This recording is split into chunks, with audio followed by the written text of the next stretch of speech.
This is Abe Friedtanzer from Awards Radar. Very excited to be speaking with Jay Ellis, Josh Gad, and Zazie Beetz about History of the World Part 2. Can you guys tell me about your most influential Mel Brooks moment before this show?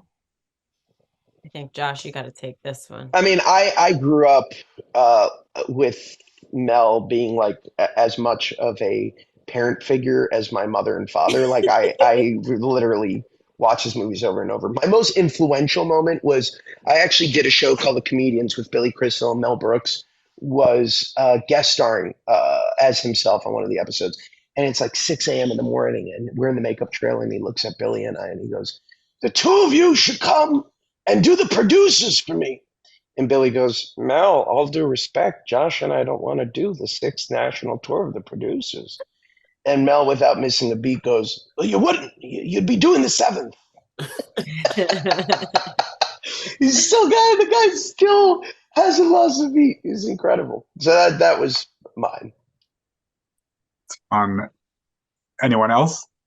I just Yeah, I mean, I think I've recycled the story already, but I remember just really having my mind blown by Blazing Saddles, particularly the scene where the German saloon lady is singing. I remember me and my dad, we were watching it together, and we we recorded it on like we recorded that section. I don't remember how we did that back then. It was a VHS tape. Don't remember.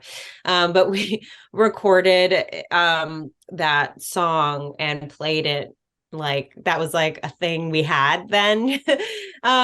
Because we just couldn't stop laughing. And I remember I tried to share it with some friends, and they were like, "It's not that funny." I was like, "What are you doing?"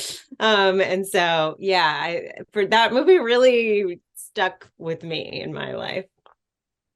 Jay? I'm gonna go with Spaceballs.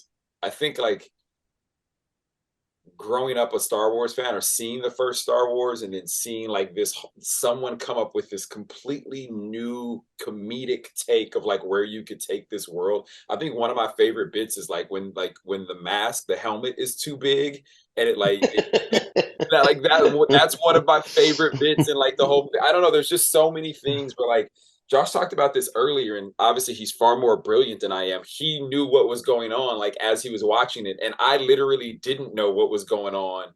And I think, like after watching it for 200 times, wanting to understand what was happening, like it finally clicked at how genius Mel Brooks was, and like what his work was doing in terms of pushing comedy and pushing film. And yeah, I think that like is something that always just sticks in my head.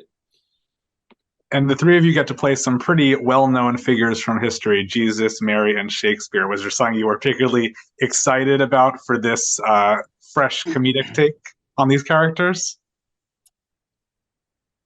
I think for me, it's obviously sort of is a comedy, and so it was fun to sort of take all the bits and pieces of how people perceive Mary Magdalene, which I think is sort of like she's just like this controversial biblical figure, and to um honestly play her sort of as this like innocent like girl in love sort of I think like a funny for me I don't know interpretation, and um in general just to yeah I feel like yeah, I approached it with levity and not much pressure. I don't know if you guys felt any. I mean, I think Shakespeare and Jesus are also more significant than Mary. So No, I disagree. okay. Clearly, you've never read a Dan Brown novel, because if you I read I got halfway through the first Da Vinci Code. goodness. I was just honored to finally show the world what a real monster William Shakespeare was in a writer's room. It was about time he paid the price. Yeah, I'll just say as Jesus, I just love the idea of Jesus being a rock star and like that, just like The literally original one. the original rock star and like just getting to see what that was like, you know, recording the Last Supper sessions. It just seemed like something I couldn't miss and would be tons of fun. Absolutely. Well, I think it's that way as a viewing experience also. Thank you all for taking a few minutes to dig into your very serious interpretations of these characters, and thanks for the time. Thank you. Thank you.